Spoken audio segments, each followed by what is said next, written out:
He divorced her to marry his secret lover, unaware his wife was pregnant with twins and had just inherited $200 million fortune.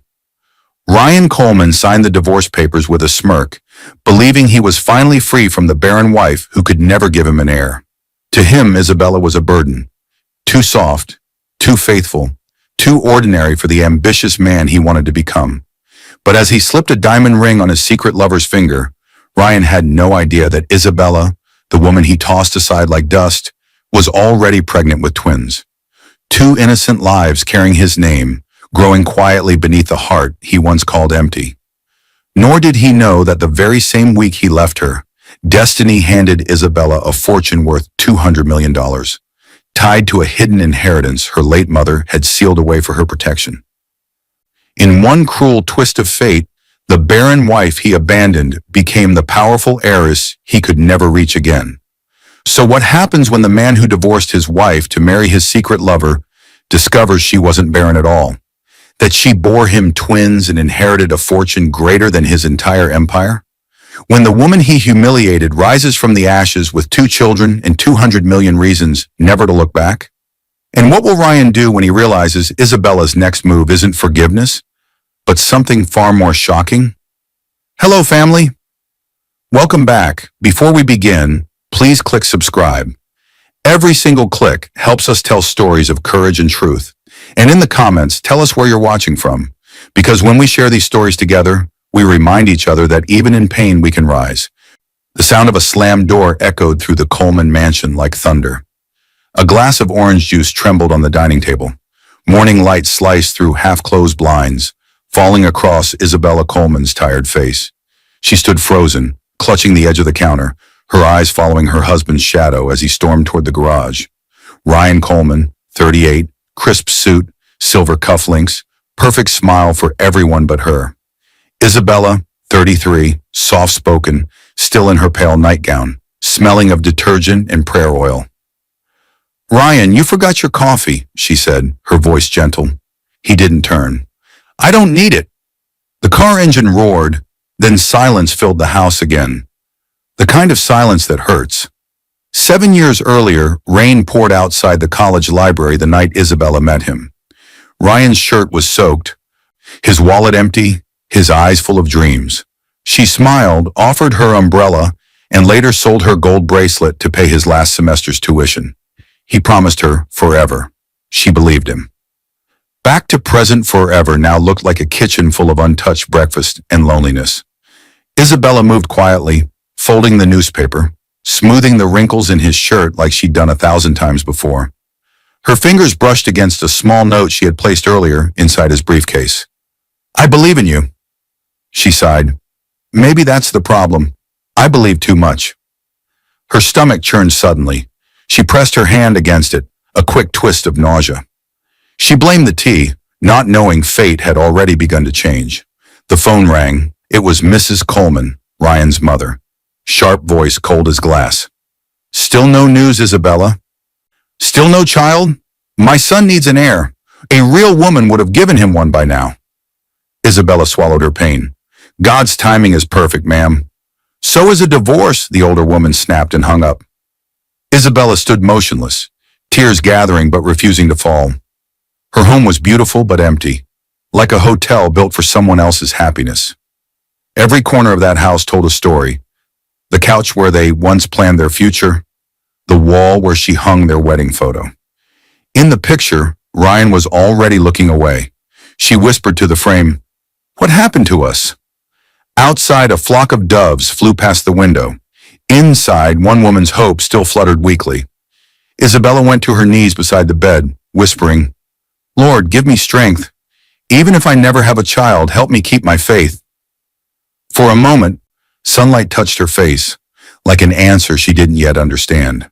That evening, as she folded his laundry, Isabella noticed a lipstick stain on his white shirt. Deep red, not her shade. Her hand trembled. A faint perfume, vanilla blossom. Not hers either. The camera closes in on her eyes. Shock, confusion, quiet denial. Then slowly she places the shirt back into the closet and whispers, "Maybe it's nothing. Maybe. But the faint smile on her lips fades as the light outside dims. Somewhere deep inside, she already knows. Something is about to break. The office door clicked shut behind him. Ryan Coleman loosened his tie, his heart beat heavy with guilt he refused to name. He was supposed to be working late, but this wasn't work. This was Vanessa Hart, his marketing manager, already waiting inside, heels off, perfume heavy in the air, lips curved in that dangerous smile that made him forget who he was. "Rough day?" she asked softly, stepping closer. He nodded. "Home isn't home anymore." She tilted her head. "Maybe because you're living with a ghost, Ryan. A woman who prays more than she lives." Their laughter echoed like a sin bouncing off glass walls. Vanessa placed a cup of steaming coffee in his hand, brushed her fingers across his knuckles. "You deserve to feel alive again," she whispered. Years earlier, Chicago. 2 years ago. A business conference. Champagne in tall glasses, lights reflecting off skyscrapers. Ryan had been lonely, frustrated, tired of the same quiet dinners and cold silences.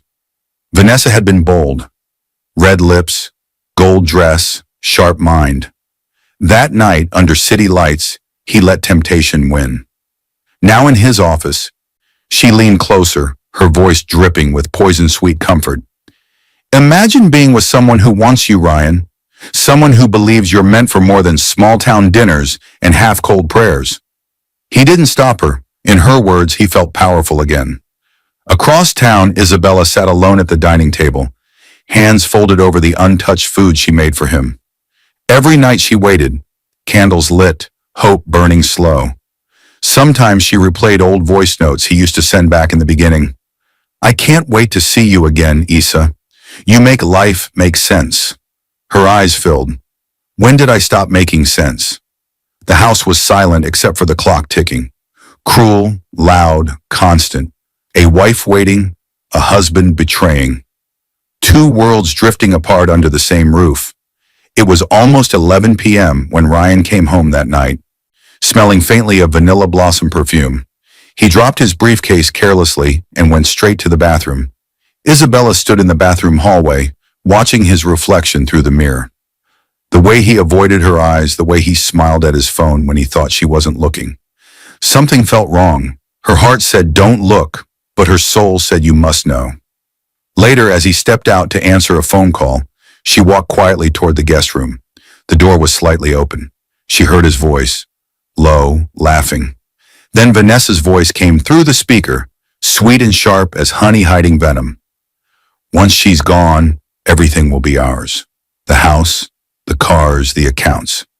Don't worry, Ryan. She's too naive to fight back." Isabella froze. The words struck like a blade. Her breath caught. She pressed her hand over her mouth so he wouldn't hear her gasp. Her knees went weak, but she refused to fall.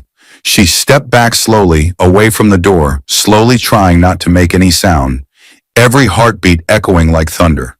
Her stomach felt sick, like she might vomit.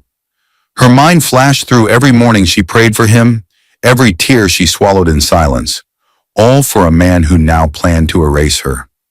The next evening, Ryan sat at the dinner table with papers in front of him. His face was calm, his tone cold. "Isabella, I've made my decision. I want a divorce. Because I can't give you a child," she whispered. "Because I need a woman who isn't stuck in pity." Her fork slipped from her hand.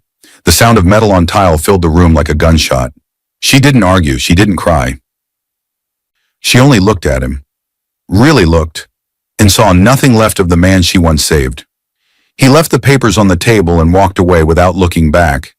She sat there trembling, then reached for a pen and signed her name with shaking fingers. "I gave him everything," she whispered, tears sliding down her cheeks. "Even my prayers." The camera pans across the table, the signed divorce papers beside a framed wedding photo, his face distant even in memory. Moments later, she ran to the bathroom, her body shaking with nausea. Her reflection stared back, pale, tear-streaked, broken, but something deeper was happening inside her that she couldn't yet see. Outside, thunder rolled across the sky. Somewhere in that storm, new life had begun. She fell to her knees beside the sink, whispering through tears, "Lord, what is happening to me?" By morning, a doctor's quiet smile would change everything. The barren wife was carrying not one, but two lives that would rewrite her story forever. The rain wouldn't stop that morning. Heavy drops drummed against the window as Isabella Coleman sat in the small clinic, her fingers twisting the hem of her coat. Her heart pounded louder than the thunder outside. The nurse had said, "The doctor will see you soon," but soon felt like forever. She could still hear Ryan's words from 2 nights ago. Cold, sharp, final. "I'm done pretending. I need a real family." Each syllable had cut her open like glass.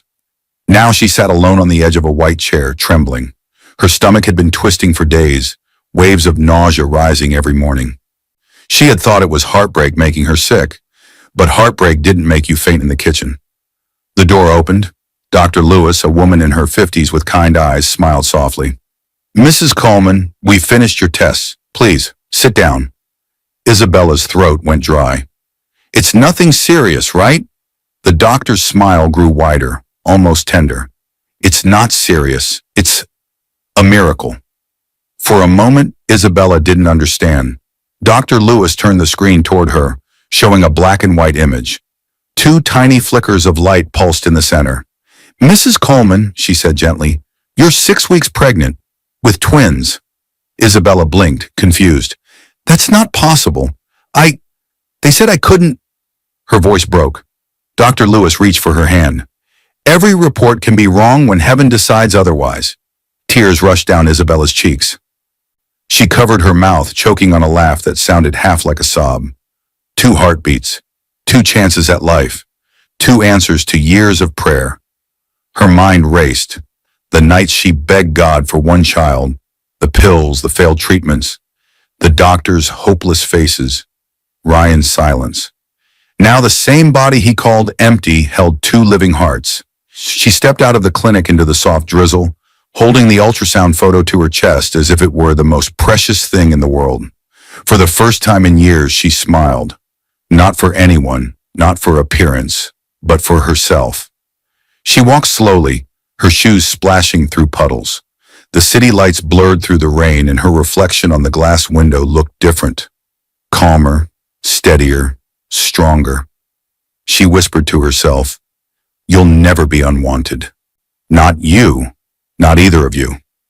Every tear she had ever cried began to make sense. The betrayal had broken her heart, but it had also opened a door she never saw coming. She remembered her mother's voice, soft and distant from when she was a child. "When the world shuts its doors, Isa, heaven opens windows no one can close." Her mother had been right. Heaven was opening one right now. She looked down at the sonogram again. 2 little lights beating like hope reborn. A quiet fire burned in her chest. Not rage, not revenge, just power. Quiet, steady, unstoppable power. As Isabella crossed the street, the wind tore the paper bag from her hand. Inside was her wedding ring, the same one Ryan had left on the kitchen counter. It rolled across the wet pavement and disappeared into a storm drain. She stopped, watching it vanish, and whispered, "Goodbye." The camera pulls back slowly, Isabella standing alone in the rain, hand resting protectively over her stomach. She didn't know it yet, but destiny was already preparing her next visitor. A lawyer with an envelope sealed in gold, carrying her late mother's name. Before the week ended, a single letter would arrive. A letter that would turn her heartbreak into a $200 million inheritance and her pain into power. If you're watching this and you haven't subscribed yet, please take a second to do it now. Every click, every share, every comment helps us keep telling stories that give strength to women and children who've been broken, forgotten, or silenced. When you subscribe, you're not just supporting a channel. You're standing beside survivors, saying their stories matter. Turn on your notification bell so you never miss a story that could change a life. And in the comments, tell us, where are you watching from, and what part of this story spoke to your heart? The knock came like fate itself, 3 firm, measured taps against the door of her tiny apartment. Isabella Coleman, still holding the ultrasound photo of her twins, startled. She wasn't expecting anyone, Boxes filled the floor, evidence of a life being quietly packed away. She opened the door to find a tall, gray-haired man in a black suit holding a leather briefcase and an envelope sealed with a golden crest. "Mrs. Coleman?" he asked politely. "Yes," she replied, confused. "My name is Mr. Graham. I represent the estate of your late mother, Catherine Hale." The name hit her like thunder. Her knees weakened. "My mother?" she whispered. He nodded. "She left something for you. A sealed letter and documents that were never to be opened until now." He stepped inside and carefully placed the envelope on her small wooden table. The golden crest shimmered under the fading sunset. A dove surrounded by olive branches. Mr. Graham's tone grew formal. "Your mother left explicit instructions. This letter and its contents were to be delivered only if you faced betrayal and loss, which she somehow predicted." Isabella tore the seal with trembling hands. Inside lay a neatly folded letter in her mother's handwriting. Elegant, confident, timeless. Her eyes filled before she even read a word. "My dearest Isabella, if you are reading this, you have tasted heartbreak. I know the pain well because I lived it too. Never forget, betrayal doesn't destroy you, my child. It reveals who you truly are." A tear fell onto the paper. "You are the rightful heir to the Hale Trust, an inheritance built from the company your father left me before he passed when you were 12. I rebuilt it alone, through nights of tears and silence, so you would never beg for love or respect. But I feared your husband's world would not value you for your heart, so I hid what I owned, waiting for the day you would rise." Isabella gasped, covering her mouth. $200 million? Mr. Graham nodded. "Your mother owned controlling shares in Hale Industries, a global investment company. You, Miss Hale, are now its owner." Isabella sat down slowly, surrounded by the legal documents Mr. Graham laid out. Property deeds, stock certificates, land titles, all under her name. Her mother had known what would come. She had planned every step. Isabella was 12 again, watching her father's casket lower into the ground. Her mother's hand squeezed hers tight. "When the world turns cold, Isa, learn to build your own fire." That same night, Catherine had vowed to protect her daughter's future, even beyond the grave. Now Isabella understood. Her mother had seen Ryan and his family's pride coming long before she did. They mocked her for being a nobody, never knowing she was the daughter of a woman who owned empires. Tears streamed freely down her face, but these were not tears of sorrow. They were tears of awakening. For the first time, Isabella saw herself not as the broken wife Ryan discarded, but as the woman her mother had raised, strong, wise, and destined to rise. Mr. Graham packed up his briefcase and paused at the door. "One final note. Miss Hale," he said, his tone lower now. "Your ex-husband's company, Coleman Industries, is struggling. If you choose to act, the timing is perfect." Isabella glanced at the business card he handed her, then down at the ultrasound photo in the inheritance papers side by side. Life and legacy, side by side. Her tears dried. Her expression turned calm, steady, dangerous. She whispered, "Then let the storm begin." Outside, thunder rolled, louder, closer, as if the heavens themselves were bearing witness. By morning, the woman the world once pitied would vanish. In her place would rise Isabella Hale, the silent heiress who bought everything her betrayers ever owned. The morning after the storm, Isabella Hale stood before a tall glass window, watching sunlight crawl across the skyline. The city looked different now, louder, smaller, almost trembling beneath her calm gaze. She wasn't the woman who begged anymore. That woman had vanished the night she opened her mother's letter. Now the only sound was the hum of destiny. The phone on her table buzzed. "Your account has been verified, Miss Hale," her financial advisor said. "The inheritance has cleared. All $200 million. The number didn't shock her. What shocked her was the peace she felt. For the first time in her life, she wasn't afraid of being alone. Later that day, Isabella entered the marble hall of Hale Industries. Her mother's company, now hers.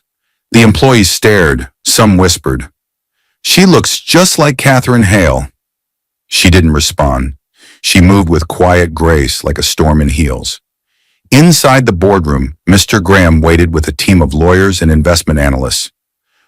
"The first step," he said gently, "is securing your power." He handed her a folder. Inside were acquisition options. One name circled in red: Coleman Industries. Her hand froze. Her ex-husband's empire. His pride. His everything. "Can I buy it anonymously?" she asked. Mr. Graham smiled slightly. "Through layered trusts, yes. We can purchase shares quietly until you own enough to control it." A pause. A breath. "Then start today," Isabella said softly. "No noise, no mercy." That night she sat alone in her penthouse office overlooking the glittering city. In her hand was a framed ultrasound of her twins. "They took your mother for granted," she whispered to the photo. "They won't take you." Flashback, the warning that became a weapon. Her mother's voice echoed from memory. "Power doesn't always roar, Isa. Sometimes it whispers and waits." She smiled faintly. Her mother had built an empire from pain. Now she would build an empire from betrayal. Each transaction she signed was not just a financial move. It was a piece of her story being rewritten. Over the next weeks, she acquired 40% of Coleman Industries through shell companies and private trusts. The market dipped. The news called it a mystery investor surge. Ryan Coleman never suspected his downfall had his ex-wife's name written on every hidden signature. One afternoon, her advisor said, "If the market drops 1% more, you'll control everything he owns." Isabella looked out at the horizon, her reflection cold and beautiful in the glass. "Then let it drop," she whispered. In that moment, the audience sees the full transformation. The quiet wife reborn as a calculating heiress. No anger, no revenge speech, just calm, intelligent precision. Later that night, Isabella watched a live broadcast of Ryan and Vanessa at a business gala. Reporters surrounded them, cameras flashing. Ryan bragged about his company's strong future, his smile bright, his confidence blind. Isabella turned off the TV slowly, her reflection fading into darkness. "Enjoy it," she murmured. "It's your last celebration." Lightning flickered outside, a flash of silver cutting through the night, mirroring her eyes. While he celebrated his new marriage under golden lights, she was already holding the papers that would make her his silent boss and his biggest nightmare. The music was loud enough to shake the chandeliers. Laughter, applause, flashing lights. The world called it the wedding of the year. At the center of it all stood Ryan Coleman in a designer tuxedo, smiling like a man who believed he had conquered life itself. Beside him, Vanessa Hart, glowing in a gold silk gown, lifted her hand to the crowd as photographers fought for the best shot. To everyone watching, it looked like victory, but inside, victory had never felt emptier. As the priest said, "You may kiss the bride," Ryan leaned in, but the crowd's applause couldn't drown out the voice in his head, the quiet one that whispered Isabella's name. He blinked, forcing it away. Vanessa's perfume burned stronger, heavier. Reporters screamed questions. "Mr. Coleman, what's next for your company?" Ryan grinned, mask perfect. "Bigger, better things." But behind the charm hid cracks, unpaid loans, restless investors, silent fear. He knew the company's numbers were sinking, but tonight wasn't about truth. It was about pretending he had everything. Across town, in a small penthouse softly lit by golden lamps, Isabella Hale watched the live stream from her tablet. Her belly had begun to show now, her hand resting protectively over it. 2 heartbeats moved under her palm, reminders of what he threw away. The video lagged slightly, but she could still see Ryan smiling, champagne raised, arrogance dripping from his voice. She remembered a night months earlier when she'd worn a simple black dress to a corporate dinner. Vanessa had accidentally spilled red wine across it. Ryan had laughed it off, whispering, "Try to be more careful next time, Isabella. These events matter."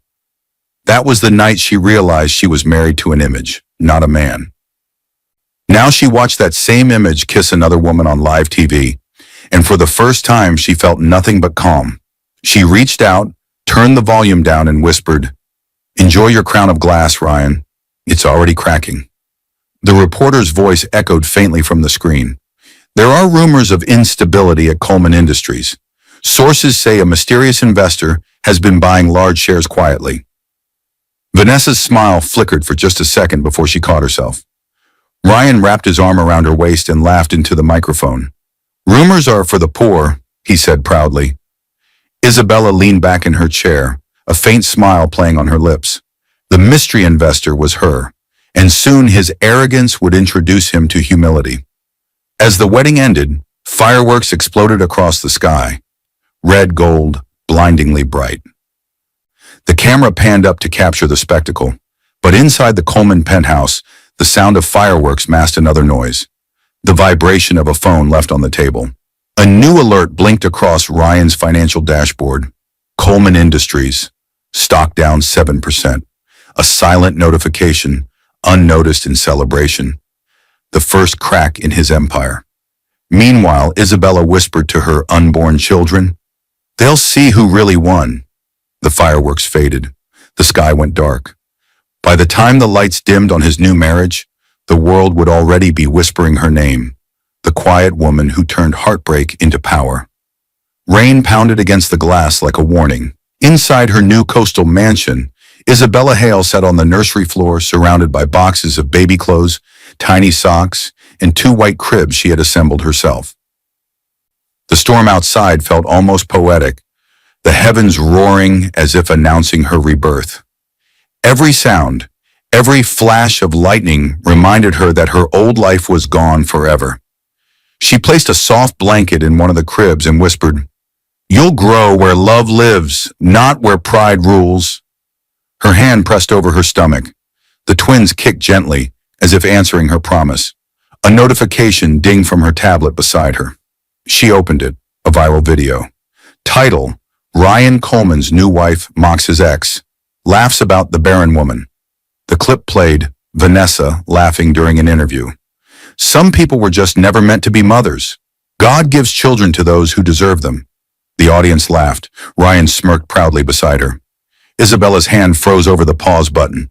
Tears welled in her eyes but didn't fall. Her breathing slowed. The same man who once vowed to protect her now let the world mock her womb. She rose slowly from the floor, walked to the mirror, and stared at her reflection. Her face pale, calm, eyes glowing with quiet fire. That calm scared even her. "They don't know," she whispered. "They have no idea." She walked to her desk, opened a drawer, and pulled out a sleek silver envelope. The invitation she'd received that morning. Coleman Industries Investor Gala. Formal event Saturday, 8 p.m. Her lips curved slightly. "So, the same people who mocked me now want new investors." She remembered kneeling on the bathroom floor after Ryan's first cruel words, praying for strength instead of revenge. Her mother's voice echoed in memory. "When you carry life inside you, Issa, you're stronger than every storm outside." Now she finally understood what that meant. Strength wasn't loud. It was quiet, patient, unstoppable. She spent the next hours reviewing business reports and stock data, tracing every weak link in Ryan's empire. Coleman Industries had debts hidden under polished smiles. Investors were growing nervous. She smiled faintly. Perfect timing. Outside, the storm broke. The sound of rain softened into a calm drizzle, as if even the sky had surrendered. Her phone buzzed again. Another video. This one showed Ryan laughing at a private party. A guest asked him, "Do you ever miss her?" "Miss who?" Ryan said. "My ex-wife? She was just a charity case I married out of guilt." Isabella closed the video, breathing out slowly. No tears, no rage, only silence. The kind of silence that meant something big was coming. She folded the gala invitation and placed it neatly into her clutch purse. Then she stood before the mirror one last time, her reflection glowing in the lamplight. "You wanted a real woman, Ryan," she whispered softly. "Now you'll meet her." As thunder echoed faintly in the distance, Isabella turned off the lights, leaving only the glow of the twin cribs behind her. Symbols of life, legacy, and war reborn. By the next evening, cracks would begin to show in the golden couple's perfect marriage, and the same storm she faced alone would now come for them. The night was supposed to be perfect, but inside the penthouse that overlooked the whole city, perfection was cracking. The sound of breaking glass echoed through the living room as Vanessa Hart Coleman slammed a champagne flute against the marble floor. Her gold gown shimmered under the city lights, but her eyes burned with rage. "You promised me luxury, Ryan," she shouted. "I didn't marry a broke executive." Ryan Coleman, loosened tie, unshaven jaw, snapped back. "You think I planned this? The investors are panicking. Stocks drop all the time." But she wasn't listening. She was pacing, angry, scared. "Do you know what people are saying about us? That you married me after bankrupting your wife. That's the only reason we could afford this penthouse." Her words cut deeper than she realized. He grabbed his whiskey glass and stared at the skyline, trying to drown in its lights. The walls that once echoed laughter now carried arguments. Even the maids had stopped making eye contact. They had seen too much. Ryan ran a hand through his hair, exhausted.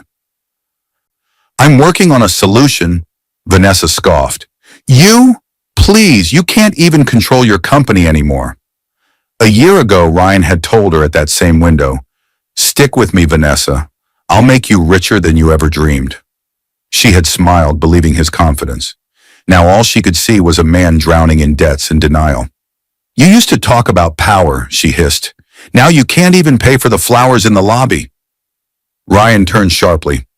"Watch your mouth." Her lips curved into a cruel smile. "What will you do, Ryan? Divorce me too?" The room fell silent. Even he didn't have an answer. When Vanessa finally stormed into the bedroom, Ryan sank into the couch. He loosened his tie completely, rubbing his forehead. The echo of his past life haunted him. Isabella's gentle smile, her prayers, her patience. She never raised her voice, never mocked him. For the first time, regret flickered. Small, brief, but real. He took his phone, scrolling through old photos until one appeared. Isabella at the beach, sunlight on her face. He exhaled shakily. "You really did love me," he murmured, but pride kept him from saying more. Meanwhile, in the bedroom, Vanessa was on her phone, whispering sharply. "Yes, Daniel, I told you. He's collapsing. If you want Coleman's project, now's your time." She ended the call quickly when she heard footsteps. When Ryan entered, she smiled sweetly. "Just ordering flowers, darling." He didn't answer. He didn't believe her. The distance between them had turned into a canyon, and both could feel the ground cracking beneath. The next morning, Ryan woke up to 20 missed calls, emails, alerts, notifications flashing red. Coleman Industries stock falls 15% in one night. Investors withdraw millions. He stumbled back, eyes wide. Vanessa's perfume lingered in the air, but her suitcase was gone. So was she. On the counter lay a single note. "I don't stay with sinking ships. V." The camera pans to Ryan's reflection in the window. Alone, broken, watching his empire crumble. While he struggled to save what was left, a new name was already rising inside his boardroom. A silent investor whose signature would soon end his reign forever. The wind howled through the open balcony doors of Isabella Hale's penthouse. Papers fluttered across the desk like restless ghosts. Contracts, financial reports, and old files she had collected from Hale Industries archives. She stood there, barefoot, one hand on her stomach, eyes locked on a single folder she hadn't touched in years. It was labeled Private Records 2016, the year she married Ryan. A chill crawled up her spine. Something inside her whispered, "Open it." She flipped the folder open and gasped. Inside were old financial statements and wire transfers, all signed under her name. But she hadn't signed any of them. They were forged. Large amounts of money, over $2 million, had been transferred from her late mother's foundation to Coleman Industries 6 years ago. The handwriting was a perfect copy of hers. Her heart pounded. No, this can't be." She read further and found an email printout between Ryan and a bank officer. "Make sure it's done under her name. My wife doesn't need to know. It's all family money anyway." Her hand shook so badly the paper slipped from her fingers. The man she once fed, clothed, and prayed for had stolen from her mother's trust long before the divorce. Suddenly, her memory dragged her back to a night years ago. Ryan had come home drunk, bragging about a big deal that would save his company. She had kissed his forehead, proud of him. "You work too hard," she had said lovingly. He smiled and whispered, "Don't worry, Isa. One day you'll thank me." Now she understood. That deal was her money. Isabella sank into the chair, her fingers tightening around the forged documents. Tears filled her eyes. Not from heartbreak this time, but from fury mixed with clarity. Every humiliation, every lie, every cruel word finally made sense. He hadn't just broken her heart, he had built his success on her stolen inheritance. The camera closes in on her face. No tears fall now, only calm. That calm before a woman's storm. "So this was your empire," she whispered, "built with my mother's blood." She looked around the room, the bookshelves, the photos, the gentle nursery waiting for her twins, and something inside her clicked. It wasn't just about revenge anymore. It was about justice, legacy, truth. Her phone buzzed. A text from Mr. Graham. "The Hale Trust has officially completed your acquisition requests. You now own 40% of Coleman Industries through silent shares." Her lips parted slightly. 40%, almost control. Destiny was aligning itself. She gathered the forged files into a single envelope and whispered, "The truth will speak in his own boardroom." Outside, thunder cracked. Lightning illuminated her face, calm, radiant, untouchable. She placed the documents in her safe, turned off the lights, and stood by the window as rain began to fall. "You wanted everything, Ryan," she said softly. "Now you'll see what everything costs." The sound of thunder grew louder, not from the sky, but from the war she was about to bring. By sunrise, the board of Coleman Industries would welcome a mysterious new investor, one whose signature Ryan would recognize far too late. The boardroom was silent, too silent. A long, glossy table stretched across the room, reflecting the worried faces of Coleman Industries' top executives. The air smelled of fear and burnt coffee. Ryan Coleman walked in wearing his last clean suit, eyes red from sleepless nights. He adjusted his tie, pretending to still be in control, but the tremor in his hands betrayed him. "Let's begin," he said sharply. "We need new investors, or this company won't survive another quarter." The financial director hesitated. "Sir, we've already found one. A large silent partner just bought 40% of the shares through multiple trusts." Ryan's head snapped up. 40%? Who? The lights dimmed slightly as the projector flickered on, showing the name of the holding company, Hale Trust Holdings. For a second, Ryan's heart stopped. The name felt familiar, hauntingly familiar. He swallowed hard, his voice thin. Who owns it?" The finance director clicked again, and a digital signature appeared on the screen. Isabella Hale. The room erupted in murmurs. Ryan stood frozen, color draining from his face. "That can't be right," he whispered. "She doesn't have that kind of money." The CFO cleared his throat nervously. "According to the documents, she inherited Hale Industries 2 months ago. She's one of the wealthiest private shareholders in the city." Ryan's mind spun. Hale Industries. He had heard that name before. Whispered in old news articles, connected to powerful investors. And now it belonged to the woman he had thrown away. He sank slowly into his chair, speechless. Flashbacks hit him like bullets.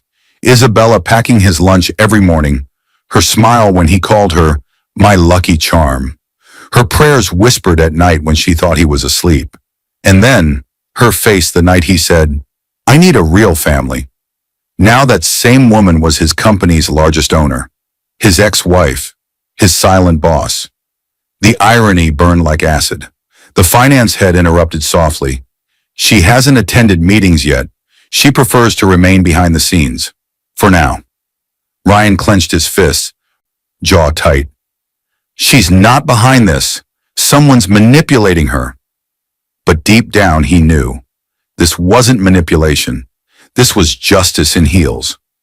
As the meeting ended, Ryan walked out to the balcony, wind whipping his hair.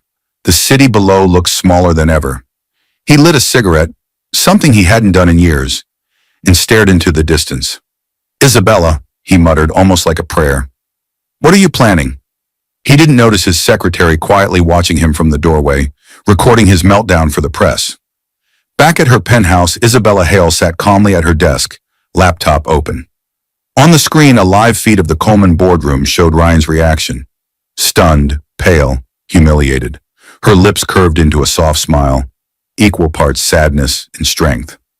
"You once said I couldn't build anything," she whispered. "Now you work for me." She closed her laptop gently. In the reflection of the glass window behind her, lightning flashed. Bright, sharp, and endless. The storm had officially begun. By the next sunrise, Isabella would begin building her secret alliances, and Ryan's downfall would no longer be silent. The sound of rain against glass filled the night. Inside her penthouse, Isabella Hale stood before a wide table scattered with documents, contracts, old receipts, corporate files, and photographs of men who had betrayed her. The golden glow from a single desk lamp lit her face, revealing a calmness that came only from pain turned into purpose. The storm outside wasn't half as powerful as the one she was building inside that room. "Tonight," she whispered, "the web begins." A knock echoed through the quiet. Mr. Graham, her late mother's lawyer, entered carrying a thick brown folder.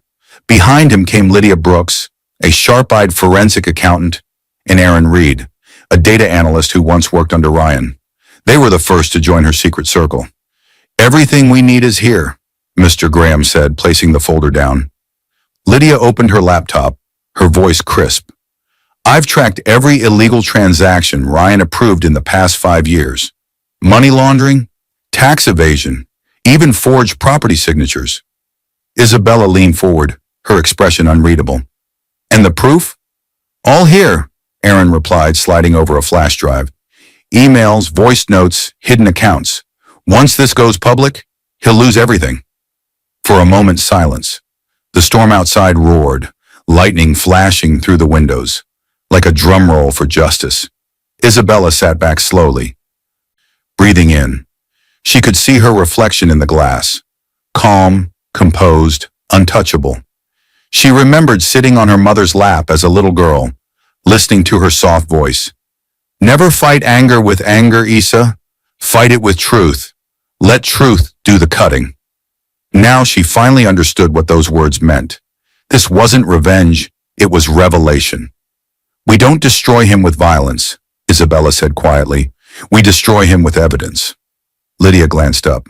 "And when that happens," Isabella's voice softened, "when that happens, the world will finally see who he really is."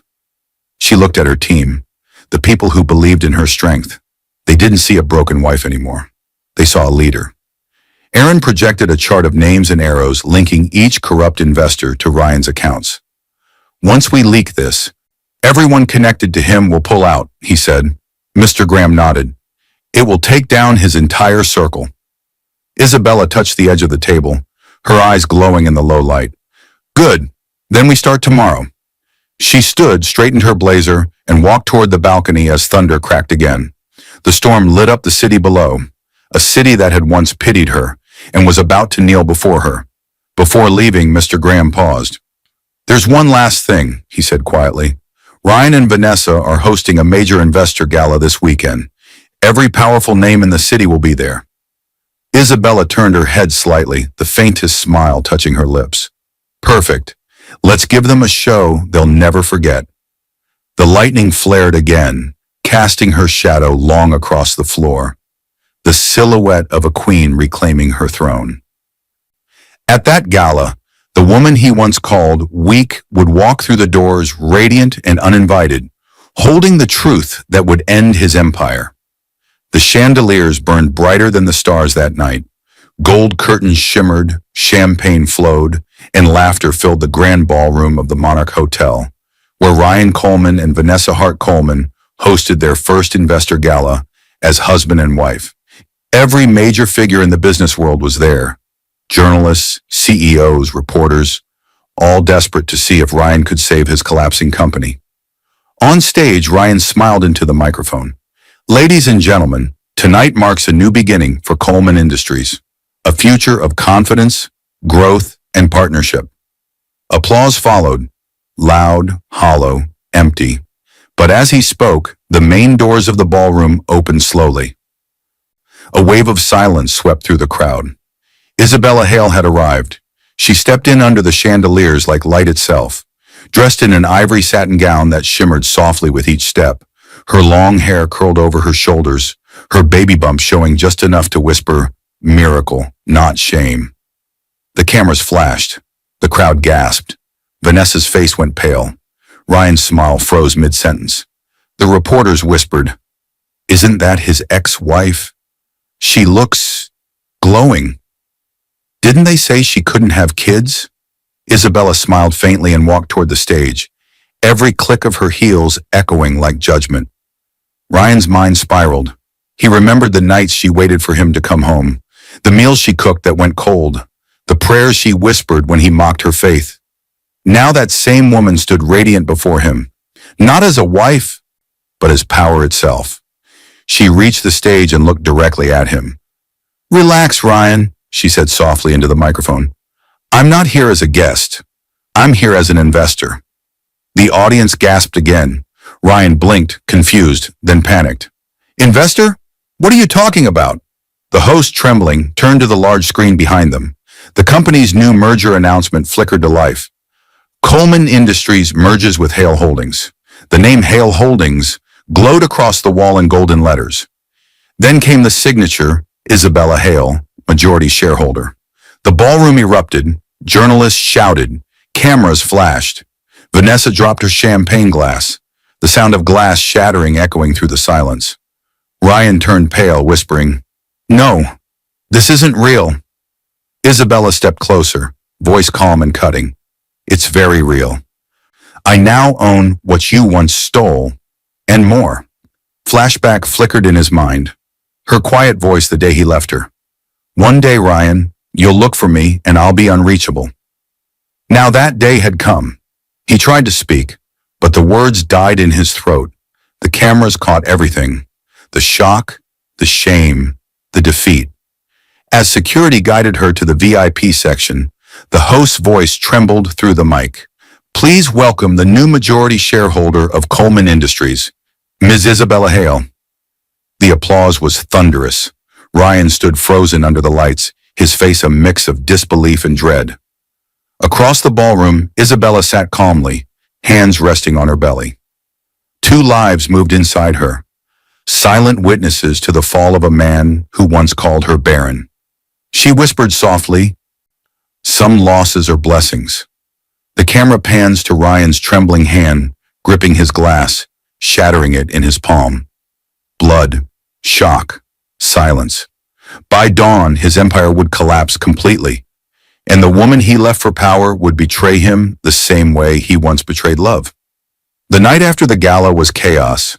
Rain hammered the city, flashing lights from news vans painted red across the wet streets. Inside the parking lot of the Monarch Hotel, Ryan Coleman stumbled out of his car, drenched, desperate, broken. Cameras followed him. Microphones shouted his name. "Mr. Coleman, how does it feel to lose your company to your ex-wife? Is it true you forged her mother's estate? Did Isabella Hale fund your empire all along?" He pushed through the crowd, face pale and hollow, the man who once mocked others now trembling under the storm. "Vanessa!" he shouted as he reached her, standing by their car, her golden gown soaked from the rain. But she wasn't crying. She was furious. Her eyes were sharp, not with pain, but calculation. "You said she was weak," she screamed. "You said she was nothing." Ryan tried to reach for her arm. "Please, Vanessa, we can fix this." She shoved him back. "Fix? You've destroyed everything. The media's tearing us apart. I'm finished because of you." The flash of cameras caught the moment she threw her engagement ring at him. It bounced once, twice, before disappearing down the drain. The same way he had thrown away his wife. Now life was throwing him away. Ryan stood frozen, soaked, ringless, speechless. In that moment, memories flooded like lightning strikes. Isabella ironing his shirts, praying for him, smiling through pain, whispering, "One day you'll see." Now he saw. Too late. Vanessa, please, he begged, voice cracking. Don't leave me like this. She laughed bitterly, stepping into a waiting black car. I already did, she said, and someone richer is waiting. The car door slammed. Through the tinted window, Ryan saw a familiar face. Daniel Cross, the rival CEO Vanessa had been secretly messaging for months. The betrayal hit like a bullet. The car drove away, taillights fading into the storm. Ryan collapsed to his knees, hands covering his face, the sound of thunder drowning his sobs. By morning, headlines exploded across every news outlet. Ex-wife exposes forgery scandal. Coleman Industries under investigation. Vanessa Hart leaves husband for rival CEO. Isabella Hale named youngest female billionaire shareholder. Reporters called it karma.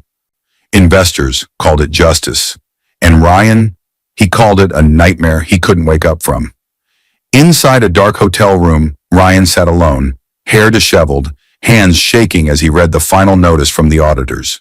Coleman Industries, frozen accounts, fraud investigation pending. He let out a dry laugh, empty and broken. Everything, his money, his status, his marriage, gone.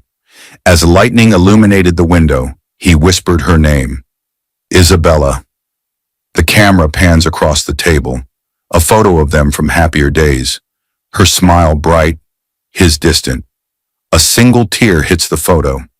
In the distance, the faint cry of newborns echoes like fate calling his name, though he doesn't yet know it. While Ryan's world crumbled in darkness, Isabella's world was lighting up with new life. Two cries that would carry her name and his legacy forever.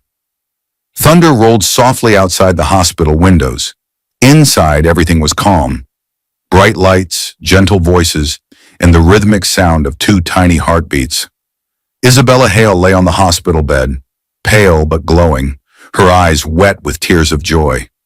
In her arms were her twin sons, small, perfect, and breathing softly against her chest.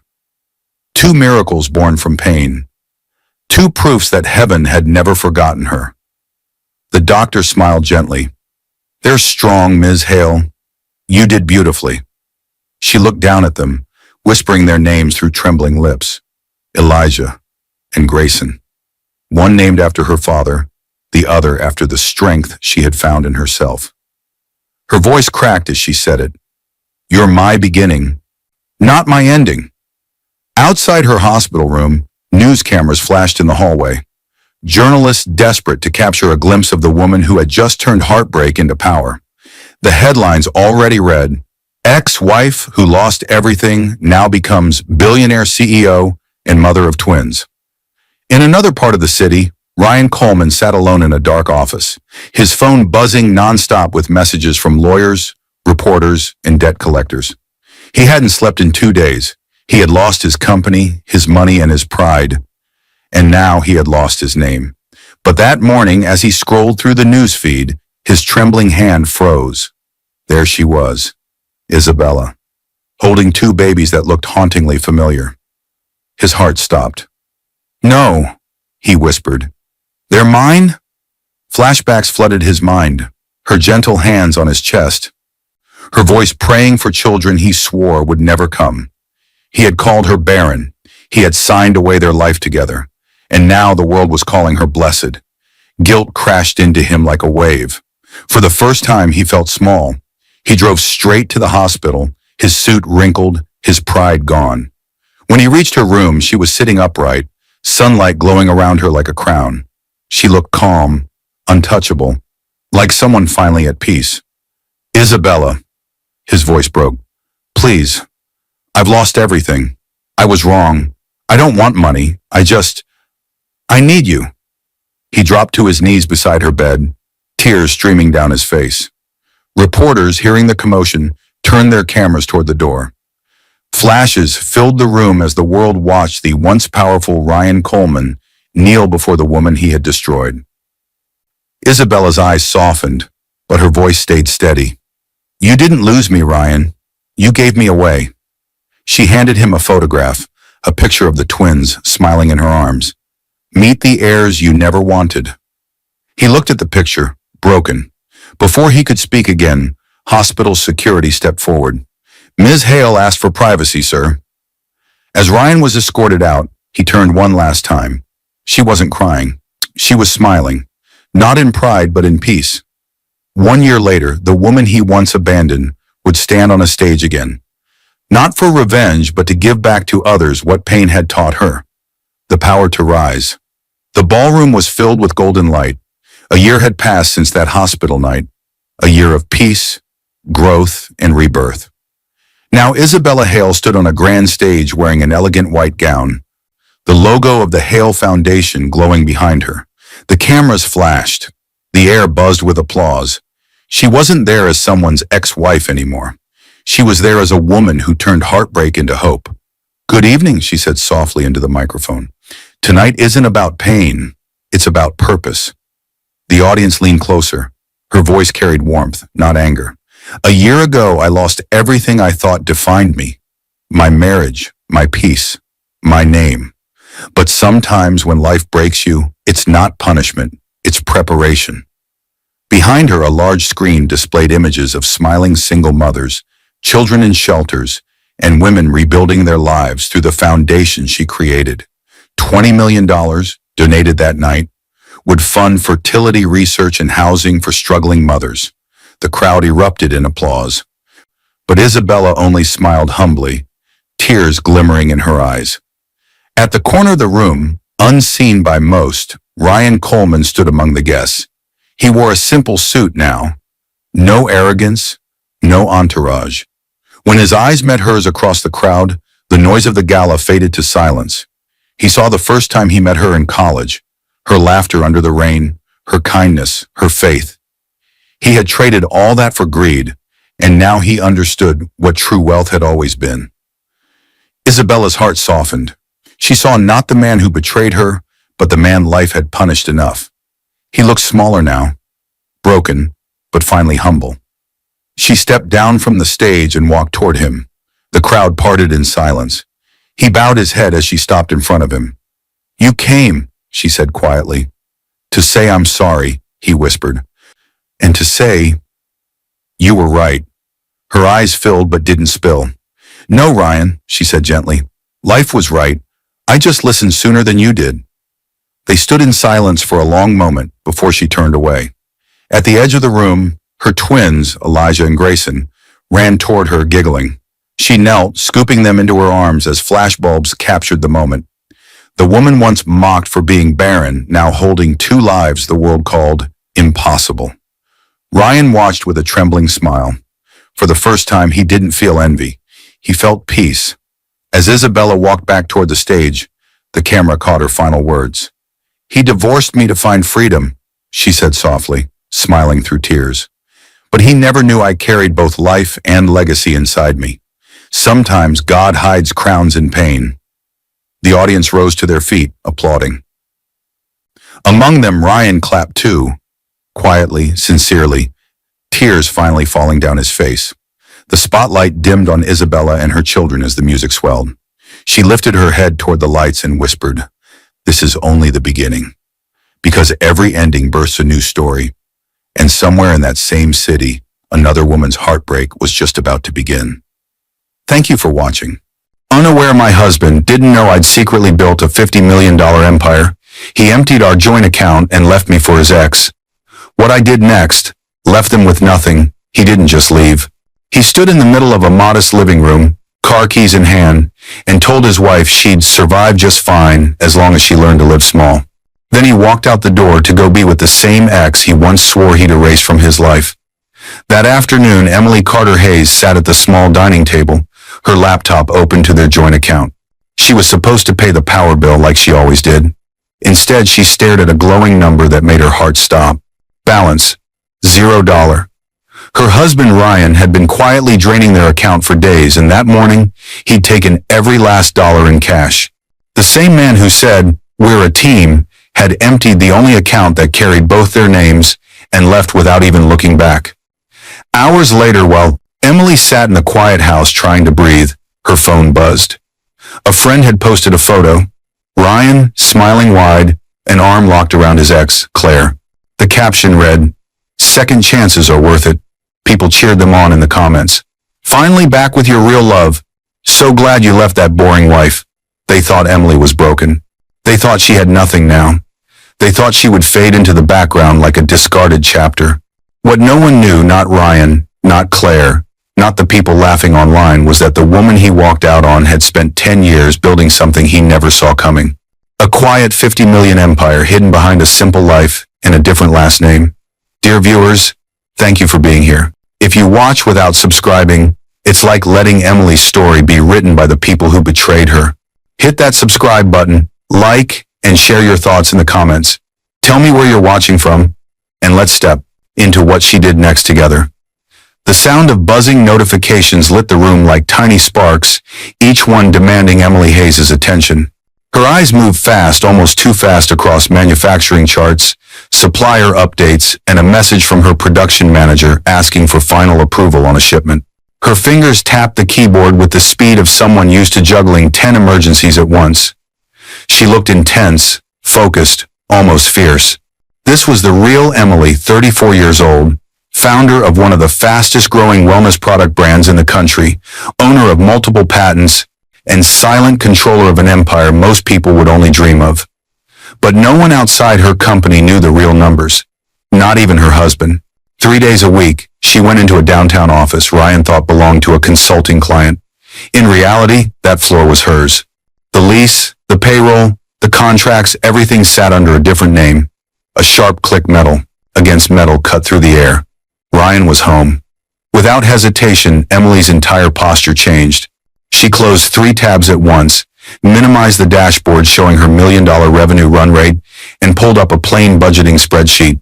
One moment she looked like a CEO, the next, like a quiet homemaker checking grocery expenses. She forced her shoulders to relax just as Ryan walked in. Ryan Hayes, 36. Charming, handsome in an effortless way, a man who liked things simple and predictable, set his keys on the table. He never asked why Emily worked from home so often. He believed she did freelance consulting and some small online business stuff. He always said she was cute when she typed fast. He had no idea who she really was. Long day? He asked casually, loosening his tie. Emily smiled in that gentle way he liked. Just the usual, as if the usual meant overseeing factories, negotiating with investors, and managing 5 separate companies registered under a different last name. Her mother's maiden name, Carter. The memory still hurt the day her parents lost everything. Emily had been 10 when she watched strangers take furniture out of their home. Her father had trusted a business partner who stole from him, leaving the family with nothing. That night her mother whispered the sentence Emily carried her whole life. Never tell anyone exactly how much you have. It wasn't paranoia, it was survival. Growing up poor taught Emily how people changed around money, how kindness turned into calculation, how promises dried up the moment hardship came. She learned to smile small, speak softly, and never reveal more than necessary. That fear shaped everything she built. She used a different last name, Carter, for her business. She kept her wealth silent and her lifestyle simple. She dressed modestly, not because she couldn't afford luxury, but because wealth always attracted takers. All of that discipline, all of that secrecy, all to protect herself. Ryan opened the fridge. Hey, did you make the credit card payment? I forgot, Emily replied too quickly. Yes, I always handle that. He smiled, relaxed and unbothered. The smile of a man who never worried about bills because his wife always took care of it. He hummed while pouring a drink, not noticing the tightness in Emily's shoulders or the relief in her breath now that her real workload was hidden. He never asked. She never told.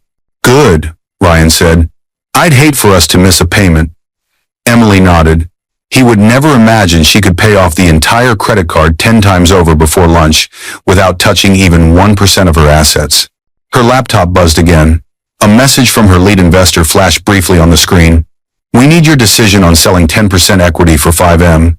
You said the deadline was this week. Emily's heart skipped. If Ryan saw that, questions would come. Questions she couldn't risk answering. She deleted the notification from the laptop, knowing it would still sit safely in her encrypted work email, waiting for her to answer later from her office. Her fingers trembled not from fear of losing money, but from fear of losing peace. She had built her empire alone, brick by brick, after years of living in someone else's financial ruins. She didn't want Ryan to worry, but more than that, she didn't want anyone to have the power to take from her again. Ryan walked behind her and casually kissed the top of her head. "You always look so focused," he said playfully. "Sometimes I forget just how smart you are." Emily smiled weakly. If he knew how smart, he wouldn't have forgotten. The laptop buzzed one more time. Emily froze. Another message. "Emily, the offer expires tonight. We need your signature." She deleted it. Again. This time she made a mental note. "Sign it from the office tomorrow. Away from him. Away from questions." Ryan didn't notice, but the viewers would. And Emily felt something small and cold crawl into her chest, a strange warning she pushed aside. That night, as Emily closed her laptop, she didn't know the first crack in her marriage had already begun, and the next clue would come from a name she hadn't heard in years. Ryan's phone buzzed 3 times in a row, sharp, fast, like 3 punches in the quiet living room. Emily flinched. It was unusual. Ryan never let his phone blow up like that when he was home. He snatched it before the 4th buzz even finished. His face tightened for half a second, just long enough for Emily to feel like ice water slid down her spine. He turned his body slightly away from her as he typed something with incredible speed, and then the screen lit up bright enough for Emily to catch it. Claire M. The name flashed like a warning light before Ryan tilted the screen out of view. Intensity, suspicion, something raw, twisting inside Emily. Then, everything slowed.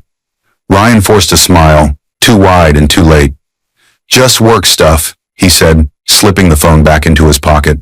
"They're changing the schedule again. New shift pattern. You know how they are." He worked at a logistics company that did change shifts often. On paper, his excuse made sense. But his eyes didn't match his words. Emily nodded, but her mind did not. Her pulse softened into a quiet ache. She tried to steady her breath, reminding herself not to jump to conclusions. But the name, Claire M., the ex he swore he deleted, blocked, erased from his life. He once said Claire was nothing but drama. The memory replayed itself like an unwanted movie. Flashback 7 years ago.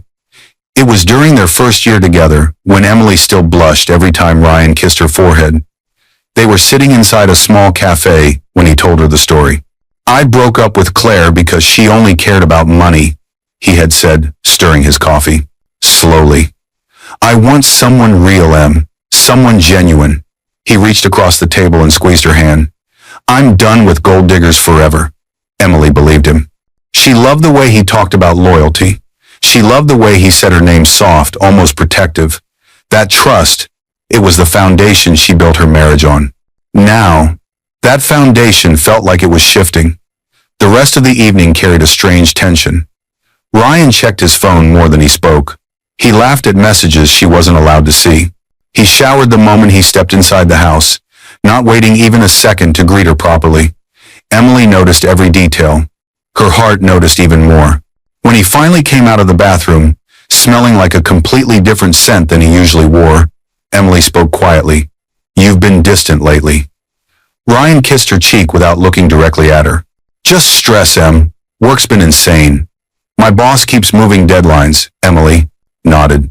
She didn't want to accuse him. Not yet. But inside, her instincts were waking up. She remembered her mother's voice. When people hide something, their routine is the first thing to change. Ryan's routine wasn't changing. It was collapsing.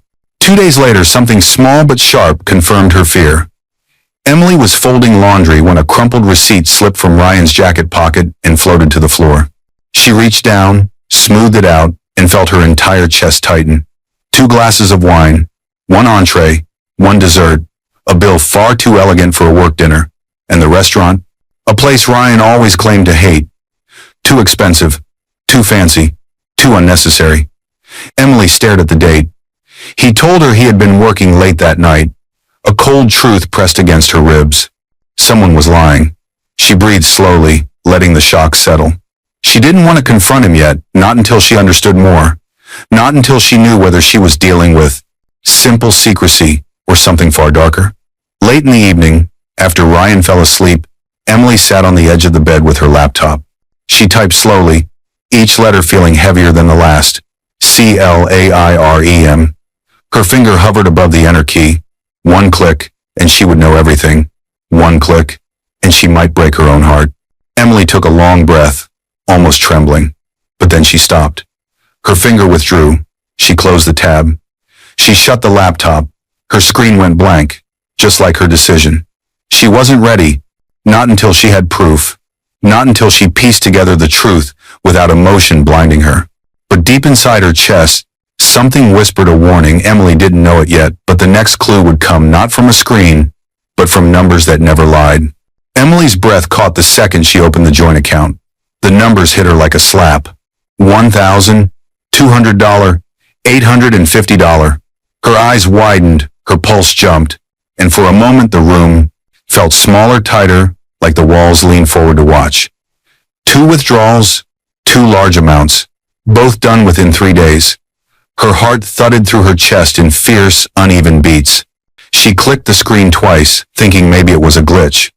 Maybe the bank app was updating. Maybe no. The numbers stayed exactly the same, and suddenly everything slowed. Emily leaned back in her chair, breathing through her nose, the way she used to when childhood fear tried to choke her. She wasn't panicking, not yet, but her pulse trembled under her skin. "Calm down," she whispered to herself. These weren't life-changing amounts. She could replace them in seconds if she wanted. These numbers were nothing compared to the empire she kept hidden. But this wasn't about the money. It was the pattern. It was the shift. It was the fact that Ryan, the same man who kissed her goodnight last week and told her he was just tired, was suddenly withdrawing amounts big enough to raise eyebrows but small enough to avoid alarms. Her fingers hesitated above the mouse.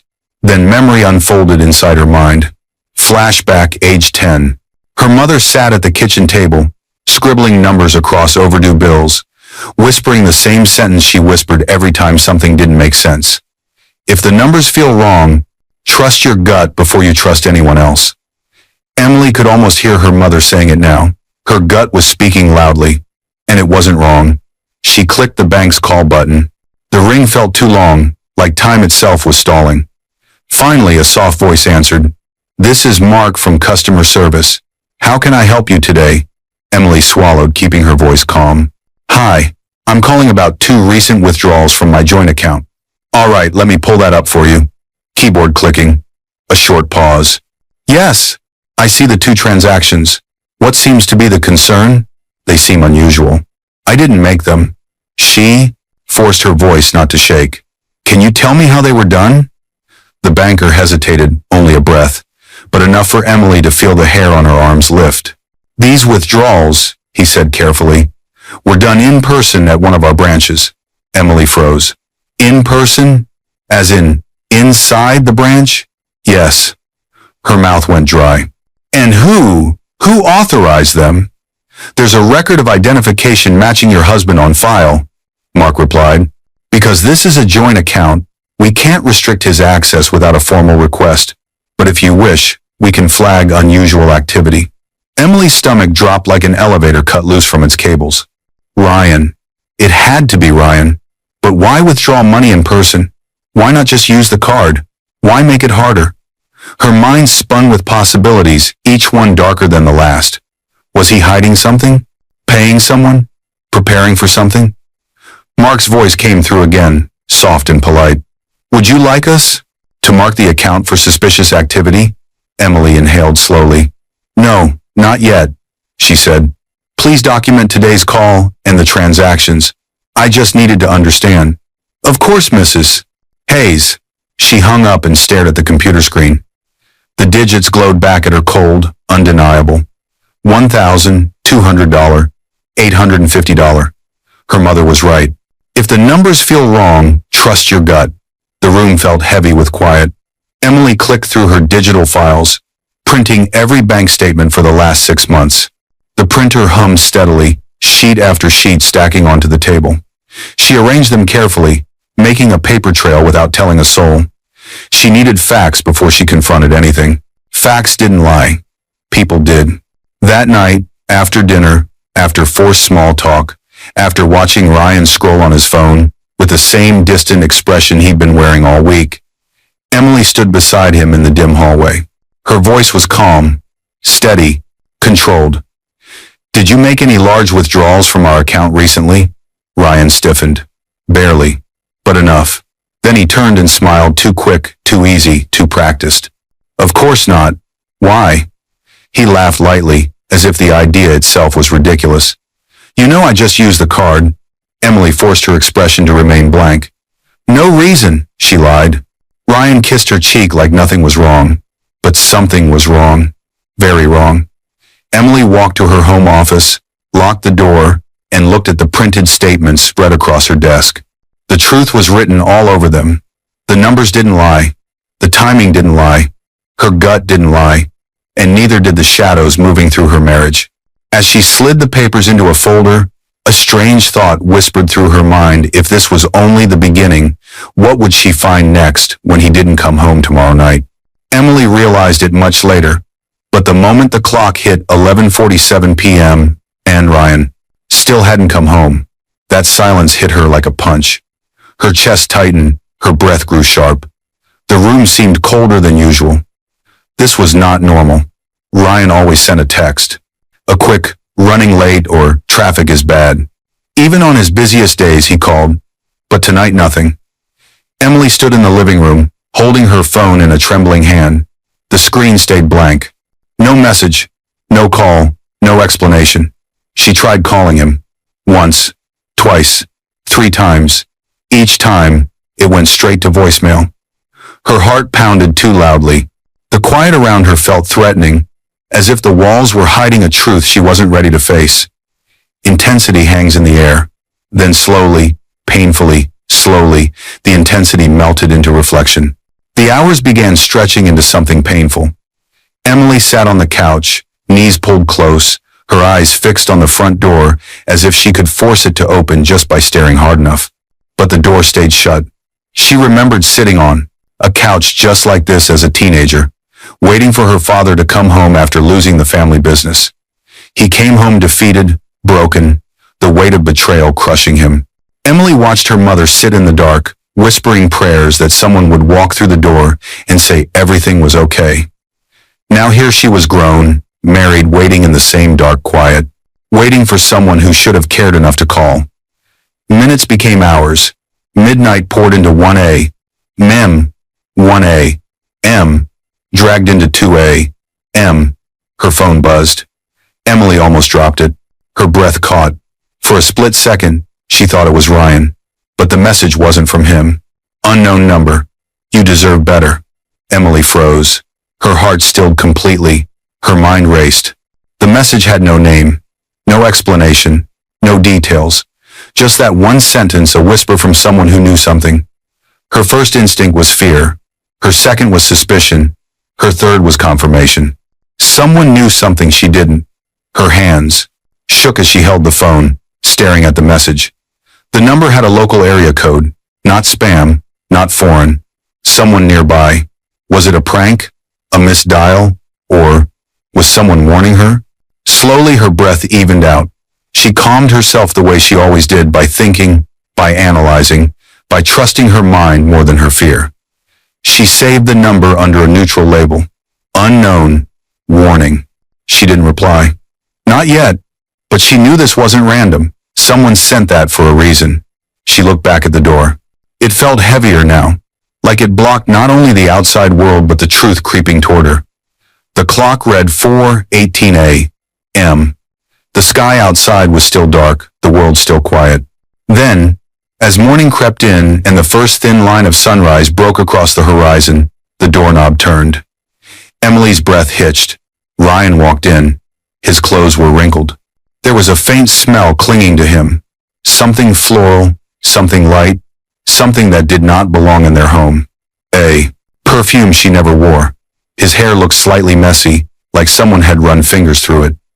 Emily's voice came out small, almost fragile. Where were you? Ryan barely turned his head. He tossed his keys into the bowl and sighed loudly, annoyed.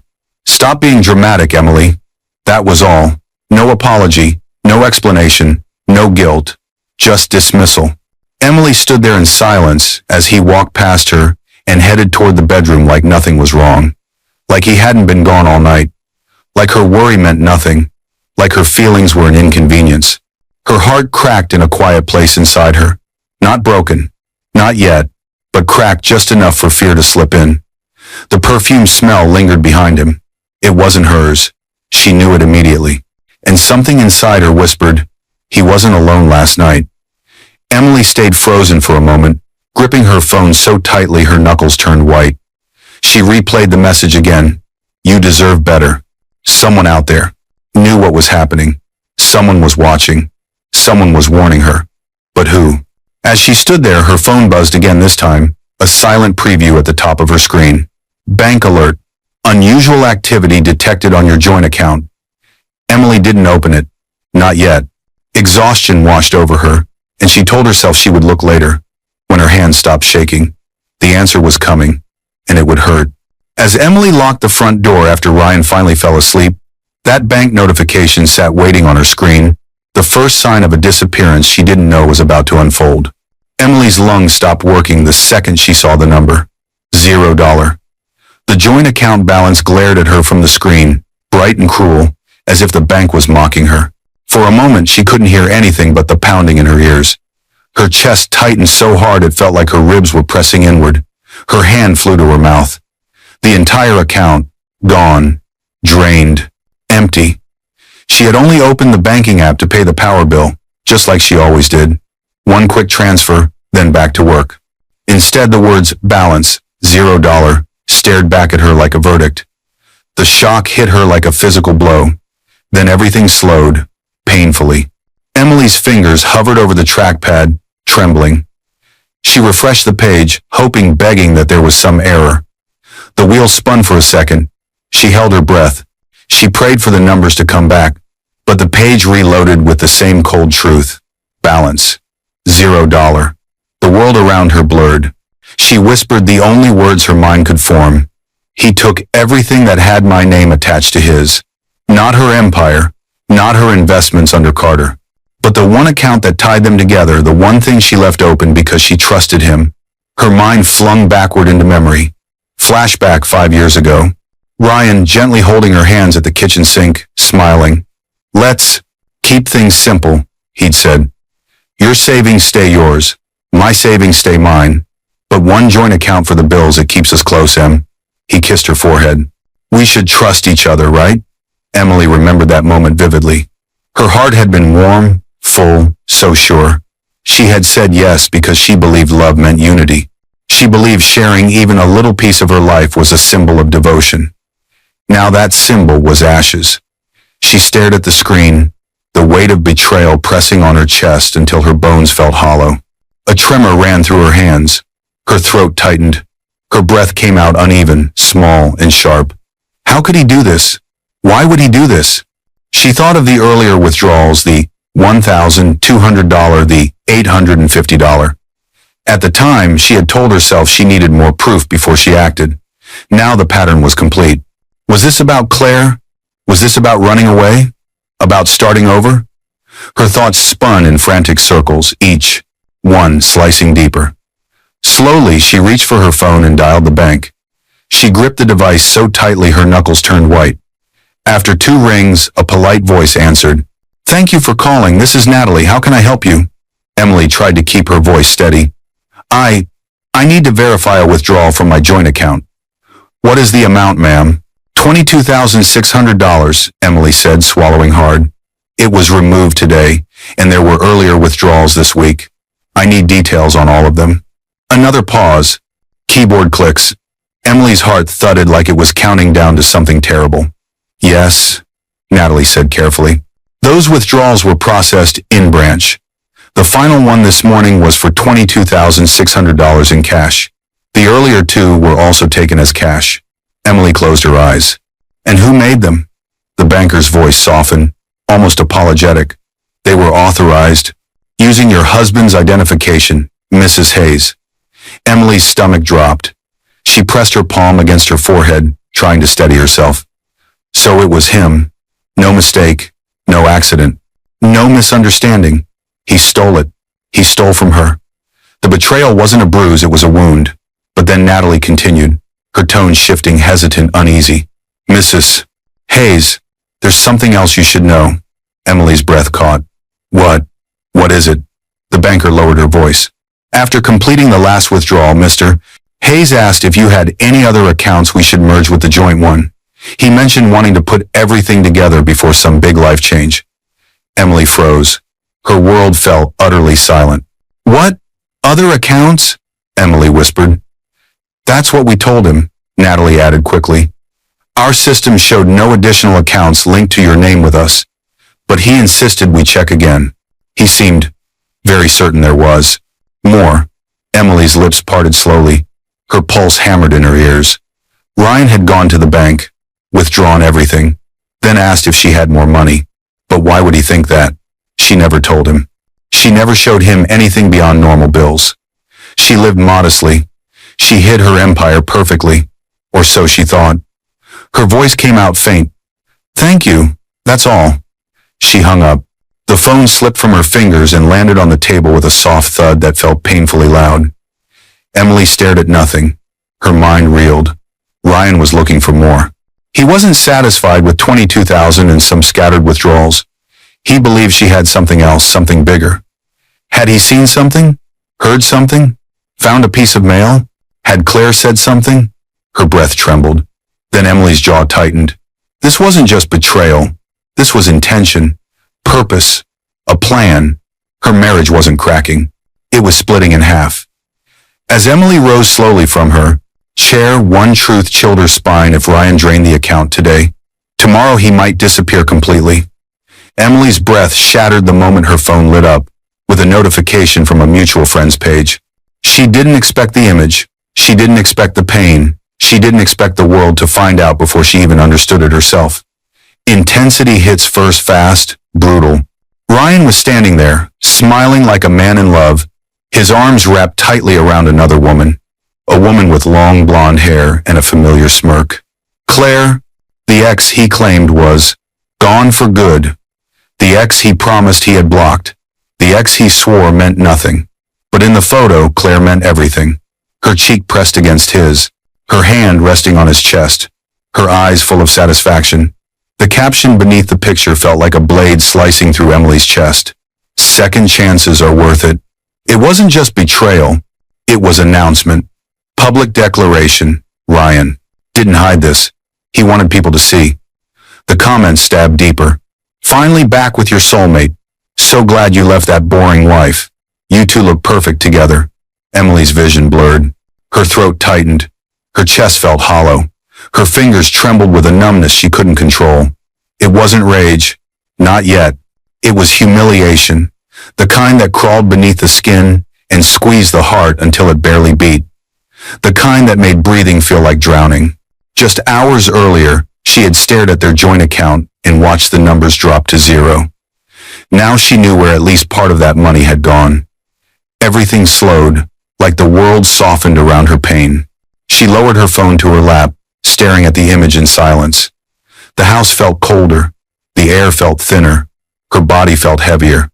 She tried to swallow, but her throat burned. This wasn't just the night he didn't come home. This wasn't just the drained account. This wasn't just Claire's name on his phone. This was intentional, calculated, cruel. He humiliated her publicly. He announced a new love as if she was nothing. He acted like their marriage was a mistake, he finally corrected. Emily's hands curled slowly into fists, and then her mind pulled her backward into memory she never wanted to relive. Flashback, age 12. Emily stood beside her mother as men carried furniture out of their home. A couch, a table, boxes of memories and belongings. Her father stood in the doorway, defeated, destroyed by the betrayal of his own business partner who stole everything they built. Her mother cried in the corner, voice cracking with words Emily would never forget. People take everything if you let them. Those words shaped her entire adult life. Those words built her empire. Those words taught her secrecy, caution, discipline. And here she was again, watching someone she trusted take everything he could reach. But this time, Emily was not a child. She was not powerless. She was not losing her home or her future. She was simply waking up. Her shock slowly shifted something cold, calm, and very alive rising beneath it. Not rage. Not yet, but the beginning of something sharper. She lifted her head, her eyes dried, Her breathing steadied. Then she placed her phone carefully on the table, as if laying down the last piece of innocence she had left. Emily walked to her office desk and opened her laptop. The familiar login screen appeared, one she used every day but hid from everyone, especially Ryan. She typed her password. Her corporate dashboard loaded instantly. 5 companies, 17 trademarks, dozens of employees, a network of assets and intellectual property worth more than most people would earn in 10 lifetimes. The reality of her life glowed across the screen. Rows of revenue charts, legal documents, distribution contracts, manufacturing updates. Emily's empire. The empire she built alone. The empire based on survival. The empire designed so no one could ever destroy her again. Emily whispered to herself, voice steady and low. You think you left me with nothing? Not spoken with bitterness. Not spoken with anger. But spoken with awakening. She looked at the photo again, Ryan, smiling like he'd won something. He thought draining the joint account would cripple her. He thought walking out with Claire would break her. He thought she was small, dependent, weak. Emily stared at the empire on her screen. He had no idea who he'd betrayed. Her fingers rested on the touchpad, her mind already calculating. She wasn't thinking about heartbreak anymore. She was thinking about strategy. And as Emily pulled up her financial records, one chilling question settled in her mind. If Ryan stole everything he could see, what would he do when he realized how much she'd kept hidden? The elevator doors slid open with a metallic snap, and Emily stepped out with a force she didn't recognize in herself. Her heels struck the polished hallway floor harder than usual, sharp, echoing, urgent. Intensity hit immediately. She wasn't trembling. She wasn't crying. She wasn't broken. She was focused. And the man she was walking toward, the only person who knew the real shape of her hidden world, was waiting with the door already half open, sensing her storm before she even spoke. Daniel Reed, her lawyer, her strategist, her silent guardian for the last 8 years.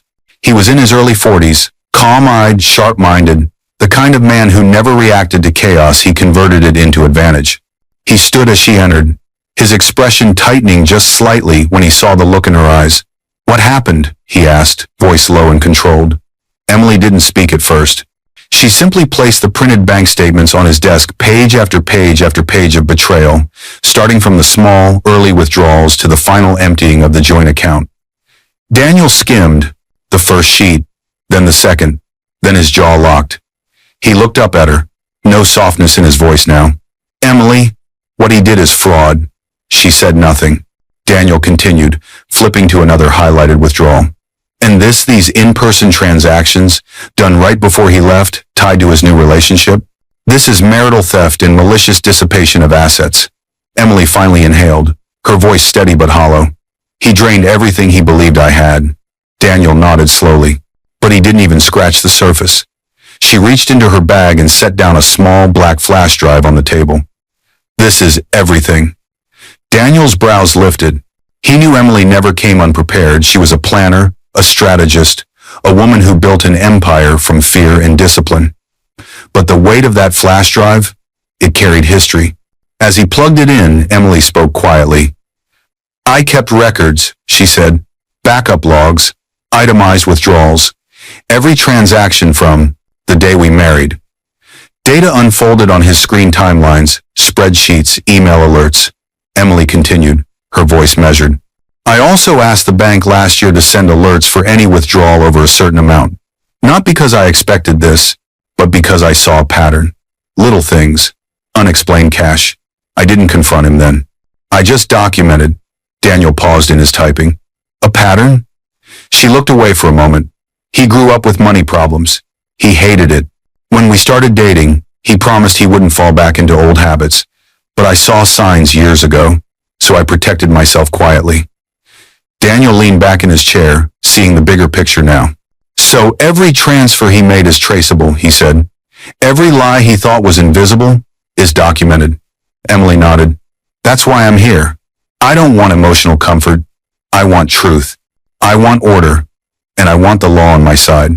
Daniel's expression shifted, calculation settling into place. He closed the flash drive window and folded his hands beneath his chin.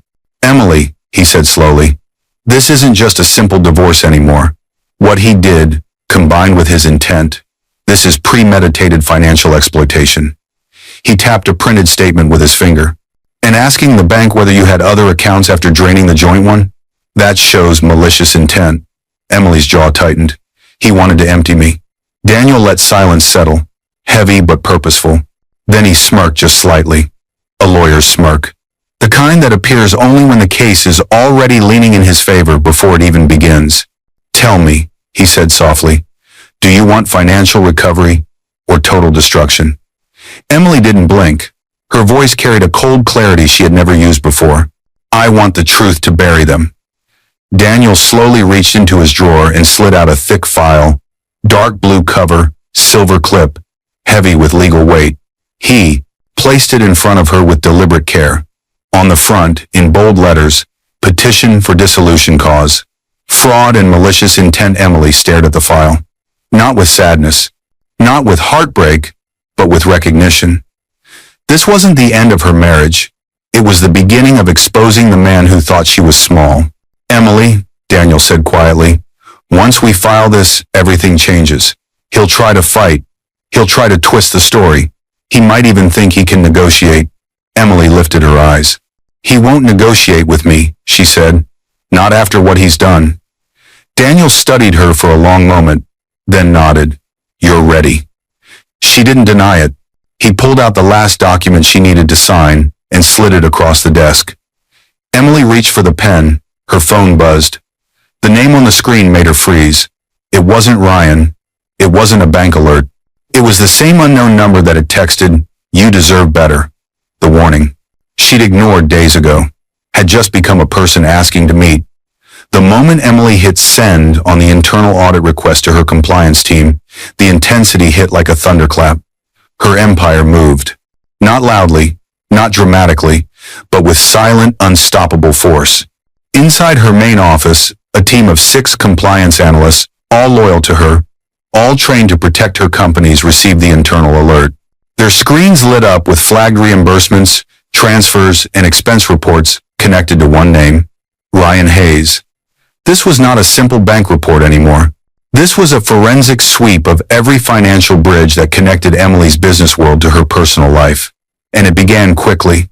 Lines of data scrolled across their monitors. Dates, amounts, locations. Repayment transfers Emily had made into the joint account. Cash reimbursements Ryan insisted on. Card swipes within walking distance of Claire's apartment. Hotel reservations labeled as work travel. During nights, he claimed to be out for overtime. Every number dropped like a hammer. Then, slowly, the pace shifted. Emily leaned back in her chair at home, breathing carefully, letting the storm inside her settle into sharp focus. Her lawyer Daniel had filed the petition. Her evidence was airtight. Her company's audit would build the rest. She watched the live update feed as each flagged action turned from yellow to red. Misappropriated funds, unauthorized spending, intentional concealment. It was strange, almost surreal. She didn't feel anger. She didn't even feel hurt. Just understanding, quiet, heavy understanding. Her mother's voice echoed in her memory. People take everything if you let them. Emily had lived her entire life preparing for this truth. She didn't let people take. She let them believe she had nothing worth taking. Until now. Now Ryan had pushed too far. Now he had taken from the wrong woman.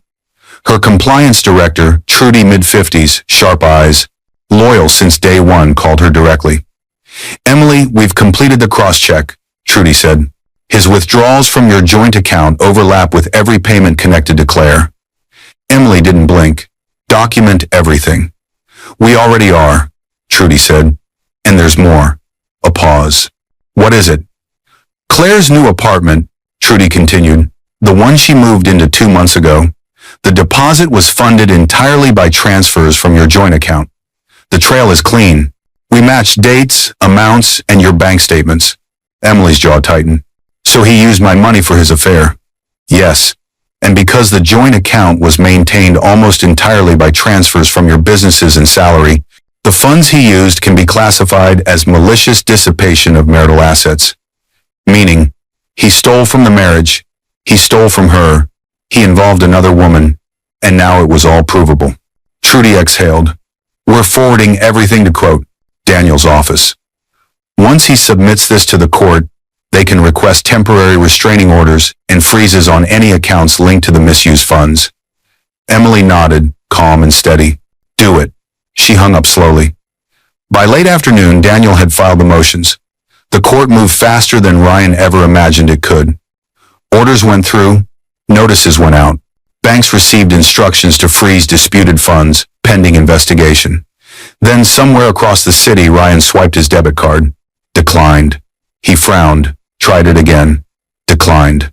He muttered something under his breath, pulled out his phone, and checked his balance. Account frozen. Pending investigation. His eyes widened. What the hell? He drove to an ATM, inserted the card, entered his PIN. Access denied. Ryan's breath hitched. His chest tightened with the first sting of panic.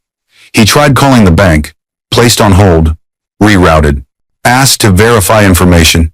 He cursed under his breath, pacing outside, the machine like a trapped animal. Inside Claire's apartment, Claire was sitting on the couch scrolling through her banking app. She froze. Her eyes widened. Her voice sharpened. Ryan! He stormed inside. What? I'm dealing with something. Claire shoved her phone into his chest. Why is my account flagged too? Ryan stared at the notification on her screen. Funds temporarily restricted pending fraud review. Source: joint account of Emily and Ryan Hayes. Ryan's heart dropped. This has to be a mistake. Claire's expression hardened. It says the money used for my apartment is under investigation. Fraud, Ryan. What did you do? Ryan stepped back, confusion twisting into fear. I don't know. There must be a mistake. I didn't commit fraud. Claire crossed her arms tightly. Then why is the money traced to your wife's account? He froze. His mind scrambled through possibilities. The bank?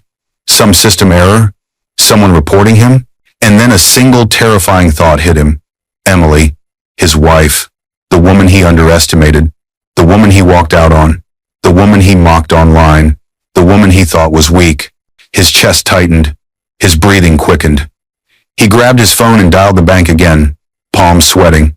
Claire's voice sliced through the room. You better fix this, Ryan. I'm not going down with you. Across the city, Emily sat calmly at her desk, watching new alerts roll in from Daniel and Trudy. Every account tied to the misused funds turned gray, then black, then locked. Her empire was working exactly as designed. Quiet, efficient, unstoppable. She whispered to herself, almost gently, this is only the first step.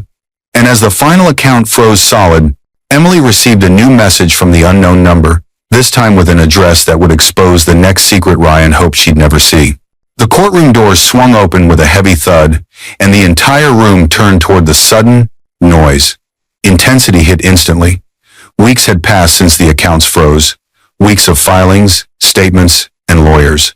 Ryan Hayes now stood near the defense table, looking nothing like the man who once polished his image so carefully. His hair was messy, his shirt wrinkled, his eyes swollen from nights of panic. He looked like a man who had spent days fighting a battle he wasn't prepared for. Behind him sat Claire, arms crossed, legs shaking, her face pale with fear.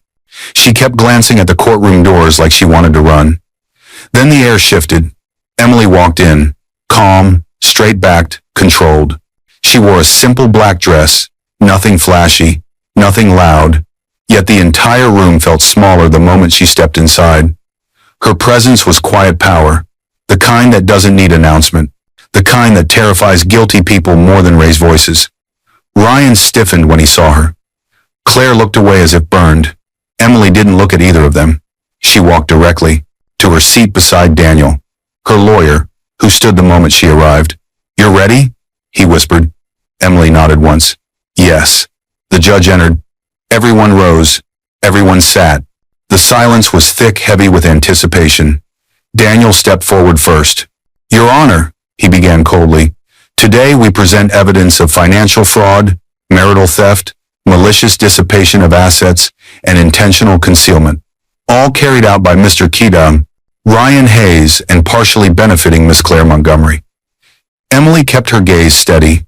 She didn't blink. Daniel clicked a remote. The first slide appeared on the screen. Bank statements, withdrawals, dates, amounts, every number highlighted, every lie documented. every betrayal undeniable. Murmurs rippled across the courtroom. Ryan shifted uncomfortably. He swallowed hard. But Daniel wasn't finished. He clicked again. Photos. Ryan and Claire smiling at a restaurant, holding hands outside a hotel, kissing in a parking lot. All dated. All paid with money that could be traced back to the joint account, Emily maintained. Claire's hand flew to her mouth. Her shoulders shook. Someone in the back whispered, "Oh my gosh." Daniel clicked again. Receipts, jewelry, clothing, apartment deposits, all traced back to stolen marital money. Each item labeled with a legal term, purchased with dissipated assets. Ryan lowered his head. Claire looked sick. Then came the final blow. Daniel pulled up a screenshot of text between Ryan and Claire, obtained after Claire's sister agreed to cooperate and turned over backups. Ryan's message was displayed in bright, brutal letters. "Don't worry, I drained her. We'll start fresh." A gasp swept the courtroom. Someone whispered, "He said that?" Another muttered, "That's disgusting." Claire covered her face, her fingers trembling. She knew the texts were real. She knew she couldn't defend the man beside her. But Daniel raised a hand. "One final piece of evidence, Your Honor." Emily reached into her bag and placed a USB on Daniel's open palm. Her movements were slow, precise, not emotional, not angry, just sure. Daniel inserted it into his laptop and played the audio. A woman's voice echoed through the silent courtroom. "You deserve better. I saw him with Claire again. You need to be careful. He's planning something." Emily recognized it instantly. The anonymous message from weeks ago. Daniel turned to the judge. "This is Claire's sister, Your Honor." After the account freezes, she came forward. She provided texts, call logs, and this voicemail, warning Mrs. Hayes before the final withdrawal. She believed Ryan was using both women. Gasps again. Eyes widened. Claire's face turned bright red, humiliation and betrayal hitting her all at once. Ryan shot her a look of shock. "You, your sister?" Claire shook her head angrily. "I didn't know, Ryan. She warned me too. You lied to both of us." The MSN courtroom descended into whispers, waves of judgment, pity, and outrage. Finally, the judge raised a hand. Silence fell. He looked directly at Ryan, his voice deep and controlled. "Mr. Hayes, is there anything you want to say before I issue my ruling?" Ryan opened his mouth and closed it. His eyes darted from Emily to the floor. He spoke in a weak whisper. I didn't know she had money." The judge stared at him for a long, cold moment. Then he delivered a line that sliced through the room. "And that," he said, "is the tragedy of your life." Claire exhaled shakily. Ryan's shoulders collapsed. Emily remained perfectly still. The judge lifted his gavel. The entire room leaned forward, ready, waiting, bracing. Emily's breath held in her chest. The gavel fell. Crack! On the video version of this story, the audio cut there, leaving only the echo of the gavel and the silence that followed. The ruling itself would come next. As the courtroom fell still, Emily's phone buzzed. Someone had just sent her the location Ryan planned to run to after the ruling, and the name attached would change everything. The courtroom air was still charged when the judge lifted the papers containing the ruling. The intensity was immediate, sharp enough to make Ryan straighten as if trying to catch one last breath of hope. Emily sat calm, silent, unreadable. The judge cleared his throat. After reviewing the evidence, financial documents, communication records, and witness testimony, the court rules in favor of Mrs. Emily Hayes. Ryan's shoulders collapsed. The judge continued, each line striking like a hammer. "Mrs. Hayes will receive full financial restitution. Mr. Hayes is responsible for repaying all stolen funds, plus damages. Any assets purchased with misappropriated money are to be returned immediately. And due to evidence of intentional deceit, Mr. Hayes will face additional investigation for criminal financial misconduct." Gasps spread through the room. Claire gripped the sides of her chair, face draining of color. The judge turned a page. "And regarding Miss Selm, Claire Montgomery, based on recorded messages and her involvement with assets knowingly paid for or benefiting from stolen funds, she will also be investigated as a potential accessory." Claire shot to her feet. "What? I didn't, Ryan. Tell them. Tell them I didn't know." Ryan didn't say a word. He just stared down at his trembling hands. Claire's eyes filled with horror as the bailiff stepped forward to escort her for questioning. She ripped her arm away and stormed out of the courtroom, leaving Ryan alone. Completely alone. Only then did Emily rise. Her lawyer Daniel whispered, "It's done." But Emily wasn't smiling. She wasn't celebrating. She felt something deeper. Clarity, strength, release. As she walked toward the exit, Ryan scrambled up behind her. "Emily, wait. Please." His voice cracked. "We can fix this. I can explain." She paused in the hallway, but she didn't turn yet. She just listened to his desperate breaths, the same breaths he had never wasted on her pain. Slowly, she faced him. Ryan looked ruined, hair messy, eyes wet, shirt wrinkled, hands shaking, the image of a man who had gambled everything and lost. "Emily, I messed up. I didn't know you had anything." He swallowed. "I just thought you were normal." Her eyes hardened. "That's your problem, Ryan. You never tried to understand me. You never cared to learn who I was when I wasn't cooking your dinners or folding your laundry." He flinched. She stepped closer, her voice calm but sharp enough to break him. "You didn't just steal money. You stole trust. You stole dignity. You tried to drain a woman you never took time to know. A breath. And you lost a woman worth $50 million because you were chasing someone who didn't even know the truth about you." Ryan's mouth parted, but no words came. Emily stepped back, making the boundary visible. "I didn't win today because I'm rich," she added quietly. "I won because I documented everything while you thought I wasn't paying attention." Then she turned, walked out into the bright sunlight. No rain, no storm, just a clear, open sky that felt like freedom stretching in front of her. Outside, reporters tried shouting questions, but she didn't stop. She didn't need noise. She didn't need attention. She only needed peace, and she had earned it. Later that afternoon, Emily stood inside her office, the real one, not the modest desk at home. Floor-to-ceiling windows washed the room with natural light. Her staff handed her a stack of documents for the $5 million equity deal. Her investor had reminded her of the week everything fell apart. She read them carefully, breathed in, and signed her name with a steady hand. Emily Carter Hayes, CEO and founder. Then she quietly crossed out the Hayes. The pen stroke was slow, deliberate, final. Now the signature read, Emily Carter, CEO and founder. Letting go of the last piece of Ryan was not painful, it was cleansing. She placed the signed deal into a folder and locked it into her safe. Her life was no longer tied to a man who saw her as small. Her life belonged to the woman who built everything with discipline, purpose, and strength. Emily stepped back, looked around her office, and finally allowed herself a small smile. Narration whispered softly through her thoughts. And this was only chapter 1 of Reclaiming My Life. She turned off the lights, closed the door behind her, and walked into a future she built with her own hands. Somewhere on a server, the full video of her story, titled exactly as she wanted it, sat ready for thousands of women to watch. Not as a tale of heartbreak, but as a warning, a blueprint, and a quiet promise that you can lose a man and still win your life.